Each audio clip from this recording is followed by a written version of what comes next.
Olá a todos, bem-vindos ao Marmita de Redondo, um espaço para conversar sobre os anos 90 e 2000. Eu sou o Tiago Carreira e tenho comigo o Marco. Alô! A Joana. Olá! E o Tiago Maurício. Olá, meninos! E hoje vamos falar de brincadeiras de rua. Vocês lembram-se das brincadeiras que fazíamos quando éramos crianças? Passar o tempo de recreio a jogar apanhado ou às escondidas? Ou a saltar a corda, ou simplesmente a jogar à bola? Marco, tens alguma coisa a dizer? Sim, eu brincava muito durante o tempo da escola, na rua, porque a escola era tão minúscula que não conseguíamos simplesmente passar tempo de qualidade dentro da sala de aula a brincar. Então, todos os meus intervalos eram passados ou a jogar à bola, ou às escondidas, ou à macaca. Eram os nossos entretenimentos favoritos. E os teus quais eram? Eu também jogava muito à bola, que nós tínhamos um pátio na escola grande para jogar à bola, tínhamos umas balizas e tudo, daquelas sem rede, como toda a gente, como todos nós apanhamos, e jogávamos às escondidas, jogávamos à apanhada, jogávamos aqueles jogos mais... eu estou a pensar muito na minha escola primária. Portanto, jogávamos aqueles jogos da falua, o macaquinho do chinês, jogar à macaca. Vocês têm alguma história com algum desses jogos? Eu não sei o que é o jogo da falua. Então, esse era um jogo em que cantavas uma lenga-lenga, tipo que linda falua, que lá vem. E havia duas pessoas que faziam um arco com as mãos. E os outros todos faziam um comboio que ia passando pelo arco. E cada vez que esse comboio passava pelo arco, a última pessoa ficava presa no arco. Depois perguntavam à pessoa duas palavras, que cada uma das pessoas que estava no arco decidia. Portanto, por exemplo, vermelho ou amarelo, e a pessoa escolhia uma palavra e ia para trás da pessoa correspondente. No fim, se acabarem as pessoas todas do comboio, tu tinhas uma espécie de jogo da corda, sem corda, em que as pessoas puxavam para um lado ou para o outro, e era isto o jogo. Normalmente aquilo acabava alguém no chão, porque puxavam com tanta força, e assim que as mãos escorregavam, iam todos parar ao chão. E portanto, na verdade, a parte engraçada do jogo era tentar não cair no chão. Então ganhava quem não enchia o rabo de lama. Vocês alguma vez jogaram o jogo do alho? Não. Isso era o quê? Nunca jogaram o jogo? Aí vai alho! Eu joguei, mas não me lembro do jogo. Mas lembro-me da frase. Bem, o jogo do alho é um jogo que não é assim tanto da fase da primária. Eu jogava o jogo do alho talvez assim já mais para a adolescência. Portanto era um jogo um bocadinho mais agressivo, mas em que o jogo começava com um conjunto de pessoas assim em modo centopeia junto a uma parede normalmente, e portanto faziam o comboio como se ele fosse entrar na parede, mas depois os outros tinham que ir a correr e tentar fazer como se fosse o salto ao eixo, mas para ficarem em cima deles, e o objetivo era conseguir aguentar um número máximo de pessoas em cima desse pequeno comboio, sem que ninguém caísse. E por isso a pessoa, quando corria na direção do comboio, dizia "e vai alho!" E portanto era esse o jogo. Mas havia assim alguns jogos. Vocês nunca jogaram isto? Confirmo que afinal joguei isso. Já não me lembrava do nome. E era super agressivo, não era? Os rapazes eram de uma brutalidade absurda. Havia muitos jogos agressivos que consistiam apenas em fazer um amontoado de pessoas. Eu não me lembro como é que se chamava esse jogo, mas havia um jogo em que basicamente havia uma pessoa que se deitava no chão de barriga para baixo e os outros saltavam todos para cima. Chamava-se Mosh. Pronto. Está bem. Vocês, a propósito desses jogos que era preciso saltar e fazer amontoados de pessoas, vocês nunca jogaram ao jogo da estrela? Não.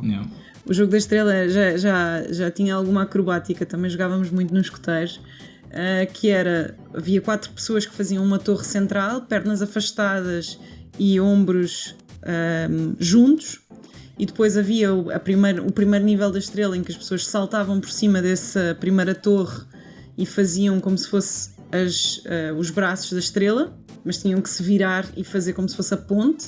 E depois o terceiro nível era aqueles que iam por cima e ainda faziam o último nível da torre. E muitas vezes a torre caía, portanto o objetivo era ver qual era o grupo que conseguia primeiro fazer uma estrela. Isso parece muito acrobático. de facto. É bastante acrobático. Tão talentosos os teus amigos. Eu não tinha equilíbrio nenhum, era impossível jogar essas coisas. Não, os jogos na minha escola eram de outra agressividade, como por exemplo o Mata. Era um clássico, não é mesmo? Não só na educação física, nas aulas de educação física, como também depois cá fora no recreio, que lá pegámos em qualquer coisa. Muitas vezes eram as bolotas dos eucaliptos que usávamos como balas. Que horror! Isso é tão agressivo. Eu já achava que o Mata que eu jogava na escola era agressivo, mas se calhar não foi porque nunca te vi jogar. Não, e era uma das coisas que nós usávamos, não só no jogo do Mata, como também no Polícia e Ladrão. Que fazíamos as variantes com o polícia que tinha armas e então era assim diferente. Mas havia outra versão, eu não sei se chamava jogo do Mata também, mas que consistia só em pescar o olho e matar. Portanto, era bastante mais soft, era só uma rodinha. Eu conhecia esse jogo também como Polícia e Ladrão. Pois. Tanto que na minha escola eu lembro-me que perguntavam Polícia e Ladrão, mas aquele de correr ou aquele de pescar o olho? Sim. Penso que era isso, sim. Eu agora não me lembro do nome, mas também jogaram aquele em que estavam todos sentados num círculo e havia uma pessoa que andava à volta e tinha que dizer alguma coisa, tipo pato ou ganso, ou tinhas um pano e quando passavas o pano essa pessoa tinha que se levantar e correr atrás de ti. Acho que isso era a roda do lenço. O lencinho vai na mão, vai parar no meio do chão, quem olhar para trás. E depois o resto não me lembro. Pronto, depois tinhas várias versões. E quando tu deixavas o lenço nas costas de alguém, essa pessoa tinha que correr, dar a volta e conseguir sentar-se antes daquela que tinha colocado o lenço. Essa era uma variante, a outra acho que era uma espécie de apanhada em que tinhas que apanhar a outra pessoa. Sim, qualquer coisa desse tipo. Do lenço eu lembro-me muito e joguei muito, foi à barra do lenço. Novamente nos escoteiros nós jogávamos muito à barra do lenço. Vocês já alguma vez jogaram à barra do lenço? Se é o que eu estou a pensar, acho que sim. Tinhas um lance preso nas calças meio? e... não, então não é. Portanto, podes explicar, Joana, como é que era o jogo do lenço? Sim, basicamente alguém ficava no centro com um lenço na mão e depois havia duas equipas a uma distância igual, não é, do centro. E essas equipas eram atribuídos números iguais dos dois lados, por exemplo, de 1 a 5, e quem estava no meio, que era basicamente o organizador do jogo, dizia barra ou número 2. E o objetivo era tu ires buscar o lenço sem que o outro te roubasse o lenço e chegasses primeiro a uma das pontas. Se tu voltasses para a tua própria equipa, ganhavas 1 ponto, se fosses para a equipa contrária, ganhavas 2. E assim sucessivamente. E depois havia água. Se ele gritasse água, significa que toda a gente tinha que ficar quieta. Se gritasse vinagre, acho que era tesouras. Tinhas que ir a buscar o lenço, mas a fazer tesouras. Se gritasse azeite, era ao pé coxinho. Se gritasse fogo, era toda a gente. Ia tipo todo o maralhau de pessoal. E às vezes podia, por exemplo, quando o pessoal ficava ali junto do chefe do jogo a ver se tirava o lenço, que ia fazer aquele jogo de suspense, tipo, vai tirar, eu vou apanhá-lo, não, vai tirar. Ele às vezes, para criar o caos, dizia ajuda ao número 3, que era para poder ir lá alguém que eventualmente roubasse sem eles estarem ali a fazer aquela estratégia de ver quem é que chegava primeiro. Portanto, é um jogo incrível. Agora fiquei com vontade de ir jogar. Se quiserem a seguir, bora. Eu adorava jogar esse jogo. Era um dos jogos que nós jogávamos muito esporadicamente, mas com o grupo da catequese. Eram as únicas sessões de catequese que eu gostava de assistir. A minha grande frustração com esse jogo é que normalmente tinhas que ter muita gente para jogar isso. Não podias jogar isso com 3 ou 4 amigos. Tinhas que ter um grupo pelo menos 10, senão não tinha piada.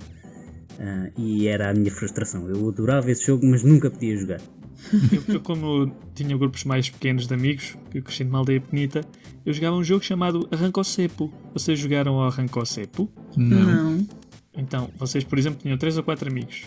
Vocês eram o quinto. Então, quando alguém dizia, vamos jogar ao Arranca o Cepo, então vocês sentavam-se no colo uns dos outros e a última pessoa tinha de tentar tirar uma pessoa de cada vez do cepo. Vocês tornavam-se um cepo humano e as pessoas agarravam-se umas às outras para tentar que a última pessoa não tirasse a última pessoa do cepo, vá. Então e ganhava a pessoa que conseguisse arrancar mais pessoas do cepo. Ok. Isso é muito giro. Faz lembrar aquela do Senhor Doutor. Vocês jogaram ao Senhor Doutor? Joguei, sim senhor. Conta lá como é que é. Conta tu. Então, a versão que eu tinha é que os 5 ou 6 jogadores davam as mãos numa roda e havia um doutor que era escolhido e que ia para o canto e fechava os olhos, não podia ver o que é que acontecia na roda. E alguém fazia com que umas pessoas passassem por baixo das mãos dos outros, dessem a volta, não sei o quê, aquilo depois ficava um emaranhado de pessoas, mas as mãos nunca se podiam soltar, ou seja, tinha que vir lá depois o doutor e desfazer os nós todos que as pessoas tinham feito. Verdade, muito divertido. Já me lembro, eu joguei isso também, muito giro. Principalmente porque envolvia às vezes algumas acrobacias de passar por baixo de 2 colegas e depois por cima de outros 2 e depois o senhor doutor às vezes puxava os braços porque achava que era por ali e tu, não! Então era bastante divertido. E vocês faziam assim aqueles, jogavam no carnaval ou no verão com balões de água? Oh, quantas vezes? Tantas vezes. Quando apareceram as pistolas de água então... Eu gostava mais de jogar do que as vezes que eu joguei, mas eu adorava brincar com água, principalmente no verão. Pois. Era muito fixe ali nas férias da Páscoa e tal. Vocês passavam pelaquela frustração que era tentar encher com ar os balões de água? Aquilo era super difícil de superar. Acho que só tentei algumas vezes e depois disse, não, isto não funciona. E então deixei. Mas era possível, eu consegui algumas vezes. E também dependia da qualidade do material, obviamente. Sim, claro. Para mim a principal frustração era o facto de que, e isto já no ciclo, talvez 8º ano, 9º ano, os nossos amigos gostavam de fazer batalhas de balões de água, mas na altura do carnaval, em que não estava assim propriamente bom tempo.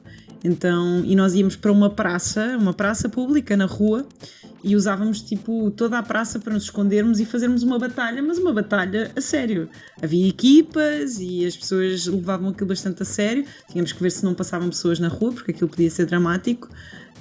Mas o maior problema era porque levávamos sempre na cabeça, porque era inverno, acabávamos sempre todos molhados, tínhamos escola à tarde normalmente e chegávamos lá molhados e portanto eventualmente acabávamos doentes. Então, e quantas vezes vos aconteceu estarem a encher o balão de uma forma muito forçada, não é? E ele rebentar-vos nas mãos? Exato, principalmente porque normalmente isso era o karma a voltar para ti, porque tu de certeza que estavas a encher esse balão a pensar em alguém para quem o ias mandar e ele acabava por rebentar na tua cara. Sim. Assim como aquele balão que tu mandavas para alguém e não rebentava na mão dessa pessoa e depois voltava para ti. Isso então...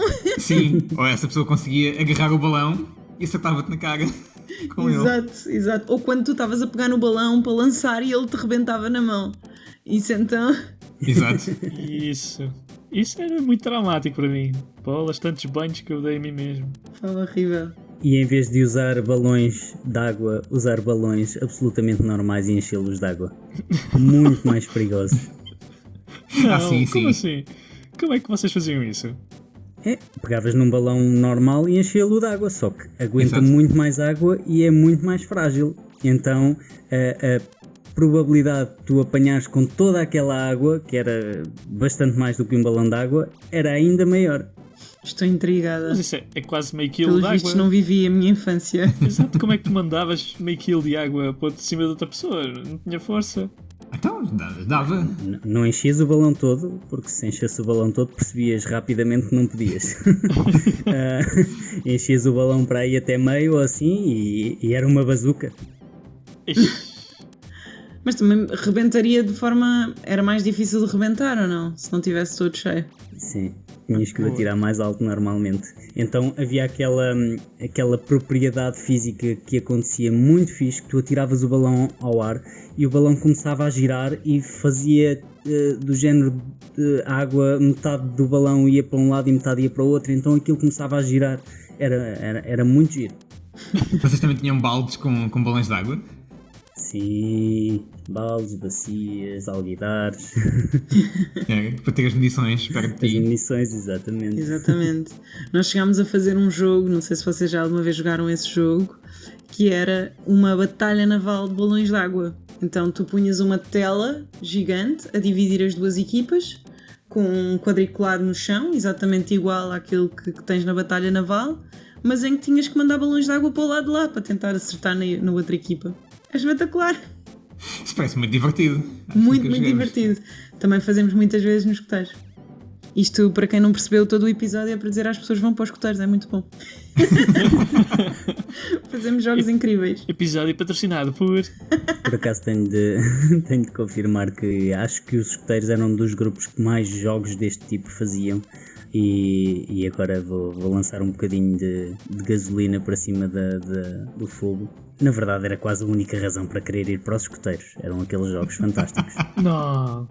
Não estás a lançar fogo. Porque esses jogos, e o facto de tu dizeres isso é porque esses jogos tinham no seu subconsciente todo um conjunto de valores incríveis e é por isso que os fazemos.